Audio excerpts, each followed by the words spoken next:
नमस्कार जोहार, मैं हूं श्रुति कुमारी और स्वागत है आप सभी का दूरदर्शन के इस खास कार्यक्रम नई दिशाएं में।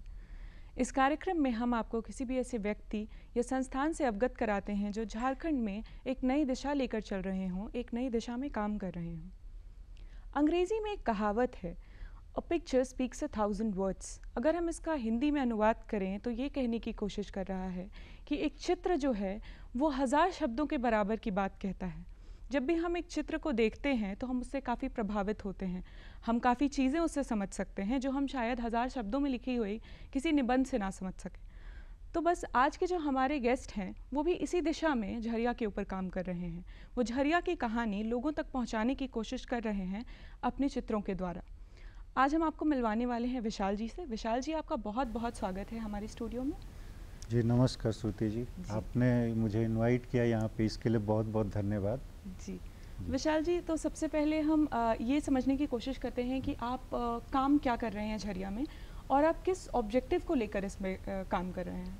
मेरा मेन जो झरिया का सब्जेक्ट है उस पे मेरा मेन इन्वायरमेंटल इशूज है जी। वहाँ पे आपको पानी की कमी है, पानी के शॉर्टेज जो हो रहे हैं झरिया में, लोगों को बाहर से जाके खरीद के पानी लानी पड़ती है जी। और वहाँ पे जो जिन लोग को जो पानी इकट्ठा करते हैं, जो कलेक्ट कर रहे हैं पानी को, उसको ये लोग कहीं तालाब नदी से ला करके और उसको स्टोर कर रहे हैं।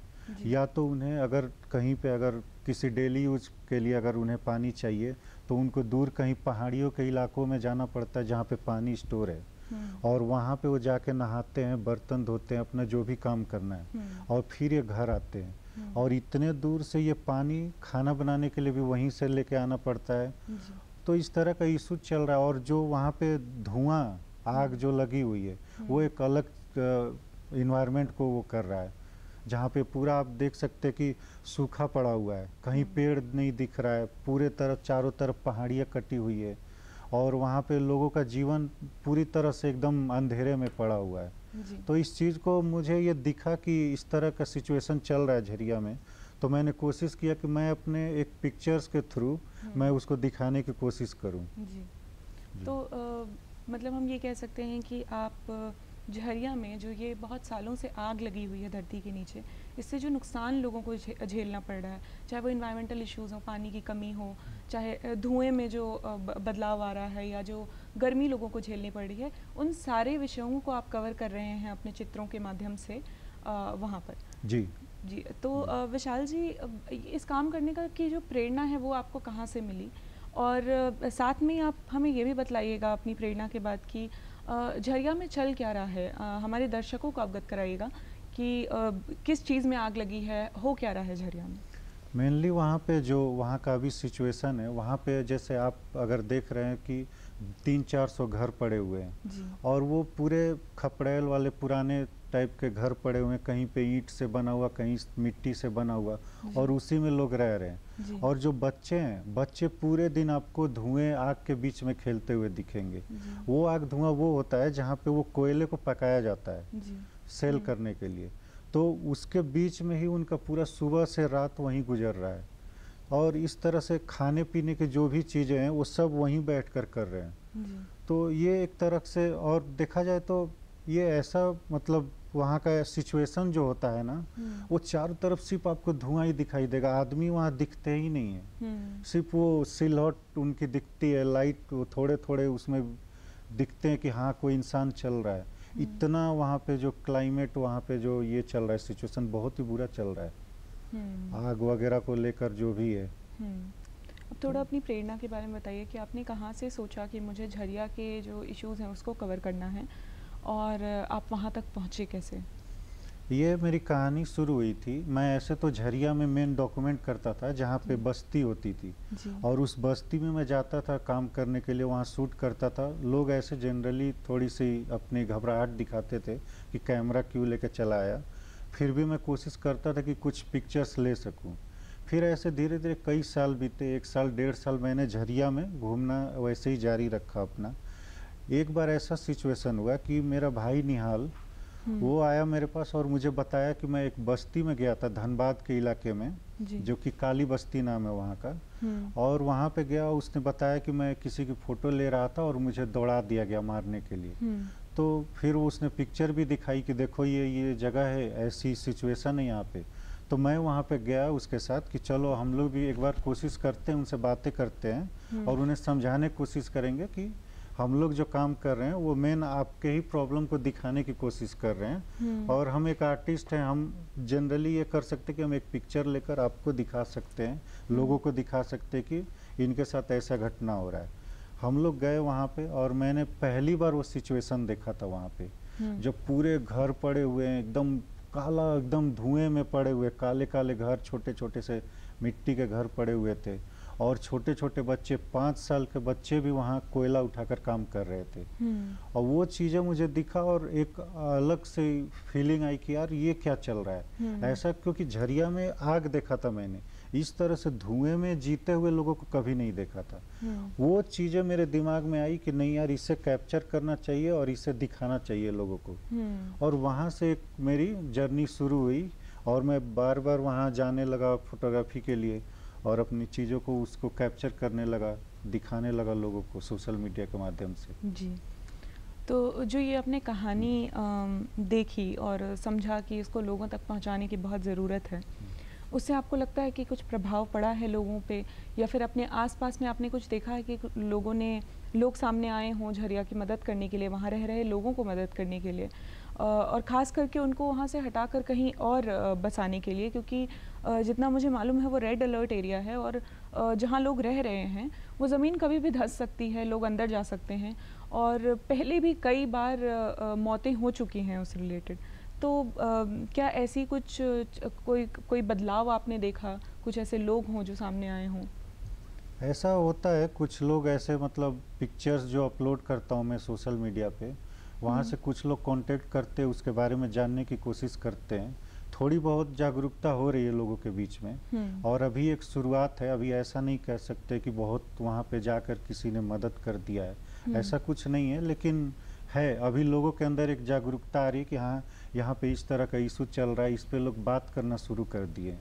तो ये एक छोटा सा अभी बदलाव शुरू हुआ है लोगों के बीच में। जी जी। और जो डेथ वाली चीज़ें हैं वो तो आम बात है, वो तो नेचुरल है, उसमें किसी का वो नहीं कर सकते हम लोग कि क्यों हुआ ऐसा, क्योंकि इनकी भी मजबूरियां हैं, ये कहाँ जाएंगे, इनकी जो जीवन चल रहा है वो कोयले पे चल रहा है। तो ये सब चीज़ें हैं, इसको लेकर घटनाएं घटती भी है और ये लोग फिर भी वहाँ सरवाइव कर रहे हैं जीने के लिए। यही सब चीज़ें चल रही हैं। जी। तो विशाल जी, सबसे पहले तो मुझे बतलाइए कि झरिया के लोगों की जो रोज़मर्रा की ज़िंदगी होती है वो किस प्रकार की होती है, उनका जो जीवन यापन होता है वो कहाँ से हो रहा है, उनका लाइवलीहुड कहाँ से क्रिएट होता है। कोयले के बारे में आपने बताया, क्या कि कोई ऐसा ऑल्टरनेट नहीं है जिसके ऊपर वो रिलाई कर सकें, और अगर नहीं है तो वो क्यों नहीं है, किस प्रकार की परेशानियाँ लोगों को सामना करना पड़ रहा है? जी देखिए, जनरली क्या हो रहा है वहाँ पर, उनका मेन जो प्रॉब्लम है उनकी पीढ़ी दर पीढ़ी वहाँ चलते आ रही है, उनका घर रहा है वहाँ पे और उनको एक इनकम का सोर्स मिला हुआ है शुरू से ही कि हम यहाँ पे कोयले निकालेंगे और अपना जीवन चलाएंगे। आज ऐसा सिचुएशन हो गया है वहाँ पे कि वहाँ पे पूरे घरों में दरारें पड़ी हुई है, धुआं निकल रहा है, आग निकल रहा है। आज उन्हें मजबूरी में भागना पड़ रहा है, कुछ लोग भाग चुके हैं, कुछ लोग रह रहे हैं, अभी भी कुछ लोग कोशिश कर रहे हैं कि हम यहाँ रुके रहें और कोयला निकाल कर अपना जीवन चलाएं, क्योंकि उनका मेन एक ही चीज़ों पे डिपेंड है, वो कोयला। पढ़े लिखे नहीं है, वो कहाँ जाएंगे अभी। तो उनको मैंने जिस तरह से डॉक्यूमेंट किया, मैंने बात किया उनसे, मुझे यही पता चला, सबका एक ही जवाब था कि हम लोग कम पढ़े लिखे लोग हैं, अगर हम ये जगह छोड़ देते हैं तो हम वहाँ जाकर क्या करेंगे। जैसे एक बेलगड़िया जगह है, वहाँ पे इन लोग को बसाया गया है। अब कुछ लोग तो चले गए हैं, लेकिन कुछ लोग जो बचे हुए उनका कहना है कि हम कैसे जीवन चलाएंगे, हम भले यहीं मर जाएंगे लेकिन हम नहीं जाएंगे यहाँ से, हमको कोयला निकाल के ही जीना है। जी। पढ़े लिखे नहीं है ना, तो मजबूरी है इनका भी, कहीं ना कहीं इनका भी एक मजबूरी चल रहा है वहाँ पर। तो आपको क्या लगता है कि जो डिस्प्लेसमेंट कुछ लोगों का किया गया है, वो कह रहे हैं कि वो पढ़े लिखे नहीं हैं, तो क्या उनके पास कोई ऑल्टरनेट सॉल्यूशन प्रोवाइड किया जा सकता है किसी के द्वारा, गवर्नमेंट के द्वारा हो, चाहे किसी गैर संस्कारी संस्था के द्वारा हो, जिससे उनको एम्प्लॉयमेंट मिल जाए कहीं और पे? हाँ बिल्कुल, ये तो करना चाहिए उनके लिए, क्योंकि उनका एक ही डर है, उन्हें यहाँ जाने से कोई दिक्कत नहीं है, वो चले जाएंगे। उनका कहना है कि हमको वहाँ रोजगार प्रोवाइड करो, फिर हम वहाँ जाने के लिए तैयार हैं। तो मेरा यही कहना है कि इसको हम लोग ऐसे कर सकते हैं कि आजकल बहुत सारी कंपनियां खुल रही है अलग अलग शहर में, तो आप उनके साथ कोलैब करके और इनको वहाँ भेज सकते हैं मजदूरी के लिए, क्योंकि ये मेहनती लोग हैं, ये काम करने में पीछे नहीं हटेंगे, किसी तरह का भी आप इन्हें काम दीजिए ये करने में सक्षम रहेंगे। तो इस तरह का बदलाव कर सकते हैं कि उन्हें दिशा दिखाया जाए कि इस जगह पे कंपनी चल रही है, आप इतने साल के लिए यहाँ चले जाओ, तो जरूर लोग कोशिश करेंगे। जी। तो विशाल जी, आपने बहुत अच्छी बात कही कि ज़रूरी है कि उनको रोज़गार दिलाया जाए जब भी वो वहाँ से हटे, क्योंकि जिस सिचुएशन में वो रह रहे हैं वो काफ़ी दर्दनाक है और भयंकर है। आप तो उसे रोज़ देखते हैं और चित्रों के माध्यम से लोगों तक भी पहुँचा रहे हैं। पर जब आप ऐसी जगहों पे जाते हैं जो मतलब फ़िज़िकली भी बहुत मुश्किलों का सामना आपको भी करना पड़ता होगा, तो किस तरीके की परेशानियों का सामना आपने किया है और उसको कैसे टैकल किया है? जी, पहले जब मैं शुरू में गया था वहाँ पर, तो मेरा जो रंग रूप है थोड़ा सा वो अलग है, तो उनको लगता था कि ये अंग्रेज आया हुआ है यहाँ पे, और वो अपने में डिस्कशन भी किया करते थे कि ये अंग्रेज है, अभी हमारा पिक्चर लेके यहाँ से गरीबी दिखा के अपने देश में भेजेगा। तो वो सिचुएशन होता था उस तरह का, और कुछ लोग मेरे को मना भी कर देते थे पिक्चर लेने से। ज़्यादातर शुरू में लोगों ने मना किया है, किसी ने अलाउ नहीं किया कि मेरी पिक्चर लो, क्योंकि उन्हें यही लगता था बार बार कि ये पिक्चर लेकर ले जाएगा और अपने देश में दिखाएगा। तो धीरे धीरे उन लोगों को मैंने समझाया कि ऐसी कोई बात नहीं है, मैं भी यहीं का हूँ, आप ही लोग की तरह हूँ, और मैं आप लोग के लिए एक ऐसी पिक्चर निकाल रहा हूँ, कोशिश कर रहा हूँ जो लोग देखें तो उनको एक मैसेज मिल पाए कि हाँ यहाँ पे पूरा इन्वायरमेंट कैसा है, वो पिक्चर में लेने की कोशिश कर रहा हूँ और आप लोग की इससे मदद मिलेगी। तो ये सब सिचुएशन हुआ है, और भी कुछ ऐसे इंसिडेंट्स हुए हैं, जैसे मैं कभी कोयलरी में गया हूँ काम करने के लिए, वहाँ शूट कर रहा हूँ, तो अचानक कोई आया और मुझे धमकी दे रहा है कि तुमको शूट कर दिया जाएगा, निकल जाओ नहीं तो गोली मार देंगे। ऐसे भी हुए हैं। तो इस तरह की धमकी से भी फिर भी मैंने कोशिश किया, मैंने उनको भी समझाया कि देखिए ऐसा कोई मोटिव नहीं है, मैं यहाँ आया हूँ और बिल्कुल मेरा मन बिल्कुल आप ही लोग के लिए मैं यहाँ काम कर रहा हूँ, तो इसलिए मैं हिम्मत करके आपके सामने खड़ा हूँ। तो ऐसे ऐसे सिचुएशन होते रहते हैं। कभी मैं पिक्चर लेने जाता हूँ, लोग भीड़ लगा लेते हैं और मेरे ऊपर ही चढ़ जाते कि यार तुम क्यों कर रहे हो ये सब, क्यों हमारे घर में पिक्चर ले रहे हो, क्यों हमारे आसपास पिक्चर ले रहे हो। तो इस तरह की चीज़ें तो हमेशा फेस करनी पड़ती है, लेकिन वही है कि समझाने पे धीरे धीरे लोग। और ये मेरा जो प्रोजेक्ट रहा है ये 5 साल 6 साल का लंबा एक प्रोजेक्ट रहा है, तो धीरे धीरे मैंने उन लोग के साथ एक फ्रेंडली वो बनाया। धीरे धीरे लोगों ने मुझे देखा, समझा, और फिर उन्हें मालूम चला कि ये वाकई में हमारे लिए काम कर रहा है। तो ये एक मैसेज मिला मुझे फिर। जी। तो विशाल जी, हम आगे बढ़ते हैं और मुझे ये समझने की ज़रूरत है कि हमारे दर्शकों को भी आप बतलाइए कि किस तरीके के हेल्थ इश्यूज़ जो हैं वो वहाँ पे लोगों को फेस करने पड़ रहे हैं, क्योंकि जैसा आपने बताया कि हर घर में बहुत धुआं है, लोग धुआं के बीच में अपनी ज़िंदगी काट रहे हैं। छोटे छोटे 5 साल के बच्चे हैं जो धुएं के बीच में खेलते रहते हैं, तो उससे क्या असर उनके शरीर पे पड़ रहा है, उनको क्या हेल्थ इश्यूज़ देखने को मिल रहे हैं? देखिए, मेनली वहाँ पे जो गैस है, बहुत तरह के गैस निकलते हैं, जैसे आपकी कार्बन डाइऑक्साइड हो गई, कार्बन मोनोऑक्साइड हो गई। तो इस तरह की चीज़ें जो है, ये गैसें क्या कर रही है, आपको डायरेक्ट आपके बॉडी पे इफेक्ट कर रही है। आपके लंग्स इशू वगैरह हो रहे हैं, आपको कई तरह की पेट की बीमारियां भी चल रही हैं, स्किन इशूज हो रहे हैं, क्योंकि आपके इन्वायरमेंट वैसे बने हुए हैं, जो वहाँ पे मशीनें ड्रिल की जाती है, ब्लास्टिंग की जाती है, या कहीं पे जानवर मरा हुआ पड़ा हुआ है, उस तरह का भी सीन दिखता है कि कहीं पे यहाँ पर लोगों का घर है और यहाँ पे जानवर पड़े हुए हैं, वो पूरे गंध आ रहा, महक रहा, वहीं लोग बैठे हुए हैं। इस तरह का भी सिचुएशन। और पानी, मेन जो वो पानी स्टोर करके यूज करते हैं, वो एक गड्ढा करते हैं अपने घर के सामने, और उसमें पानी, बारिश का पानी को स्टोर कर रहे हैं, और उस पानी में मेढक भी मरे रहते हैं, कोई भी जानवर गिर गया मर गया, क्योंकि वो कुआं जैसे होता है, और उसको निकाल के वो नहा रहे हैं, उसी से बर्तन धो रहे हैं। और ऐसे भी सिचुएशन होते हैं वहाँ पे कि एक तालाब है, तालाब में वो अपना डेली यूज कर रहे हैं, जो भी करना है, वॉशरूम वगैरह गए सब वहीं जा रहे हैं, कपड़े धोने हैं वहीं पे धो रहे हैं, बर्तन वहीं धोना है, नहाना भी उसी में, उसमें सुअर वगैरह भी बैठते हैं, डॉग भी बैठते हैं, तो इस तरह की चीजें हैं और उसी में इनका जीवन चल रहा है। वो बीमारी ही तो पैदा कर रहा है। अब आप समझ सकते हैं, एक तालाब है और उसी तालाब में इतनी चीजें हो रही हैं और बगल में माइंस है, वहां से गैस आ रही है अलग अलग तरह की। तो ये सारी चीजें इफेक्ट कर रही है बॉडी को उनके। और जो उनको मेन प्रॉब्लम होती है, बीमारी जो होती है, उनको फेफड़े की ही होती है। ज्यादातर उनको फेफड़े की बीमारी होती है।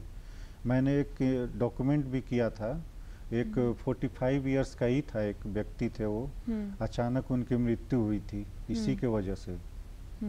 तो और बहुत सारे बच्चे भी हैं जो कि इससे इफेक्टेड है, बीमार पड़े रहते हैं, हमेशा ही बीमार दिखते हैं। उनकी आंखें जो है लाल दिखती हैं पूरे धुएं में, और पूरा शरीर पे काला एकदम लगा हुआ है, और उसी में जी रहे हैं सब। उनको वही एक माहौल बना हुआ है उनका, लग रहा है कि यही मेरी दुनिया बनी हुई है, यहीं पर खुश हैं, हंस रहे हैं, जो करना है सब वहीं कर रहे हैं। तो जी, तो हम ऐसा कह सकते हैं कि लोग एक बहुत ही क्रिटिकल सिचुएशन में जी रहे हैं, और उससे निकलने का रास्ता भी शायद उनके पास फ़िलहाल नहीं है, क्योंकि पीढ़ी दर पीढ़ी वो वहीं रहते आए हैं और उनका रोज़गार भी वहीं कोयले से चलता है, तो वहाँ से निकलना भी उनके लिए काफ़ी मुश्किल है। विशाल जी, जो आप काम कर रहे हैं, जो आप फ़ोटोग्राफ्स और वीडियोस के थ्रू लोगों तक बात पहुंचा रहे हैं, क्या उससे कुछ पॉलिसी चेंजेस आए हैं? क्या ये बात सरकार तक पहुंची है? कोई मदद लोगों तक पहुंची है इसके ज़रिए? इसके बारे में तो मैं अभी ऐसा कुछ नहीं कह सकता कि किसी तरह का मदद मिल रहा है, क्योंकि अगर ऐसा होता तो मैं शायद, मुझे भी ऐसा नोटिस होता, मुझे भी मालूम चलता वहाँ पे कि हाँ कोई आया इसकी जांच करने के लिए। वैसे कुछ ऐसे संस्था हैं जो कभी मुझसे कांटेक्ट करते हैं, उसके बारे में डिस्कशन करते हैं मेरी सोशल मीडिया के माध्यम से कि ये किस जगह की है, क्या यहाँ पे प्रॉब्लम है। तो थोड़ी बहुत जागरूकता कह सकते हैं कि लोगों में जागरूकता हो रही है बस। हाँ, ऐसा कोई मदद नहीं मिला है अभी जी। पर ये बहुत ज़रूरी है समझना कि जब भी किसी बदलाव की ओर हम जाते हैं तो जागरूकता एक सबसे पहला कदम होता है। तो अगर लोग जागरूक हो रहे हैं तो हम बदलाव की तरफ भी आगे ज़रूर बढ़ेंगे।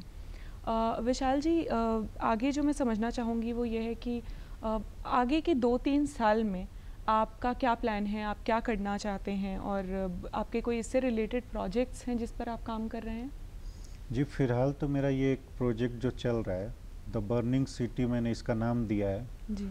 और मैं इस पे एक प्लान कर रहा हूँ, एक बुक भी पब्लिश करने वाला हूँ, जिसमें कि क्योंकि मैं सोशल मीडिया के माध्यम से वो सारी तस्वीरें नहीं दिखा सकता, तो मुझे एक बुक में करके उसे और लोगों तक पहुँचाना होगा। और ऐसे बहुत सारे सोशल वर्कर हैं या जो भी हैं, उनके तक मेरा मकसद है कि मैं उस बुक को ले जाकर दूं, वो पढ़ें और देखें वहाँ की तस्वीरें और फिर उस पर विचार किया जाए। इस तरह की चीज़ें, मेरी कोशिश यही है अभी फ़िलहाल। तो अभी अगले कुछ सालों में आप एक झरिया के ऊपर किताब लिखना चाह रहे हैं, फ़ोटो वाली किताब? फोटोग्राफी किताब है वो, जिसमें विजुअली मैंने दिखाने की कोशिश की है जो वहाँ की रियलिटी है। मैंने जब डॉक्यूमेंट किया जैसा सिचुएशन है, मैंने कोशिश किया कि उसको उसी तरह से क्लिक करके और उसे किताबों में मैंने दिया है, और वो लगभग 1-2 महीने में ही रिलीज होने वाली है। तो बहुत जल्दी देखने को भी मिलेगा कि क्या सिचुएशन है, जो चीज़ें लोगों को मालूम नहीं है, कभी लोगों ने देखा नहीं है, समझा नहीं है, उन चीज़ों को मैं कोशिश कर रहा हूँ कि दिखा सकूँ, लोगों तक पहुँचा सकूँ। और एक चीज़ मैं कहना चाहूँगा कि जब मैंने अपनी सोशल मीडिया के माध्यम से जब मैंने अपने वहाँ का कुछ फुटेज वगैरह शेयर किया, तो हमारे आसपास के लोगों को ही पता नहीं है कि ये चीज़ें यहीं पर हो रही है, जबकि लोग वहीं जा रहे हैं, आ रहे, किसी को मालूम नहीं है, खबर ही नहीं है। तो ये चीज़ें जब बुक आएंगी, लोगों के बीच में जाएगा, तो वो ज़्यादा बेहतर तरीके से देख सकते हैं कि यार इस तरह की चीज़ें हो रही है यहाँ पे। तो यही कोशिश है मेरा, एक मैसेज देना लोगों को। जी। विशाल जी, अगर कोई ऐसी कहानी है जिसने आपको बहुत इम्पैक्ट किया हो, झरिया की कोई ऐसी कहानी जो आप हमारे साथ, हमारे दर्शकों के साथ शेयर करना चाहेंगे? हाँ, ऐसा एक बार मैंने एक महिला से मिला था, वो काफ़ी बुजुर्ग थी और वो बहुत ही नीचे गहराई से कोयला डेली लेकर आती थी, जाती थी। मैं 6-7 महीने से देख रहा था उनको। तो मैंने एक दिन उनसे बात किया, मैंने पूछा कि आप इतने रिस्क क्यों ले रही हैं, थोड़े से तो कोयले लेकर आती हैं और इतने ऊपर नीचे आना जाना इतना क्यों कर रही हैं। तब उन्होंने बताया कि उनके जो 3 लड़के थे उनका डेथ हो चुका है और उनकी एक लड़की है और उस लड़की की शादी करनी थी उनको, इसलिए वो अकेले वो सरवाइव कर रही थी वहाँ पे, मेहनत कर रही हैं, डेली कोयले लेकर जा रही हैं लारी और थोड़े थोड़े करके उसे सेल कर रही हैं और उस तरह से उन्होंने शादी भी किया अपनी लड़की का। तो ऐसी भी लोग मिले हैं मुझे वहाँ पे। कोई और ऐसी कहानी जो जिसने आपको बहुत इम्पैक्ट किया हो, जो ऐसे कोई परिवार हो जो झरिया के आग की वजह से बहुत परेशान हो या ऐसा कुछ हुआ हो जो आप हमारे साथ साझा करना ऐसे तो देखिए तो परेशानी तो सबको ही है, हर एक इंडिविजुअल पर्सन को ही परेशानी है वहाँ पे कि वो किस तरह उस इन्वायरमेंट में दरअसल लोग रहना ही नहीं चाहते। वो एक मैंने बात उनसे जानी है कि वो खुद को भी बदलना चाहते उस जगह पे, लेकिन उन्हें मेन उनका एक ही सारी बातें घुमाकर एक ही जगह जाते कि रोजगार होता तो हम यहाँ नहीं होते। कुछ लोगों ने ब्लास्टिंग की वजह से वहाँ से अपनी जगह भी चेंज की है और कुछ लोग कोशिश में लगे हुए हैं कि कोई हमें देखे, कोई हमें सुने ताकि हमें भी कुछ सहारा मिल सके जी। क्योंकि देखिए आज के समय में जहाँ पे हमारा सिटी धनबाद इतना डेवलप कर चुका है, वहाँ पे लोग झरिया में रहने वाले पानी खरीद रहे हैं, पानी जाकर 20 रुपए लीटर पानी ला रहे हैं वहाँ से खरीद कर और उसको पी रहे हैं। तो ये तो बहुत बड़ा दिक्कत है ना, अगर थोड़े थोड़े पानी खरीदना पड़े और इसकी कोई मतलब अभी तक सॉल्यूशन तो नहीं मिला है उनको।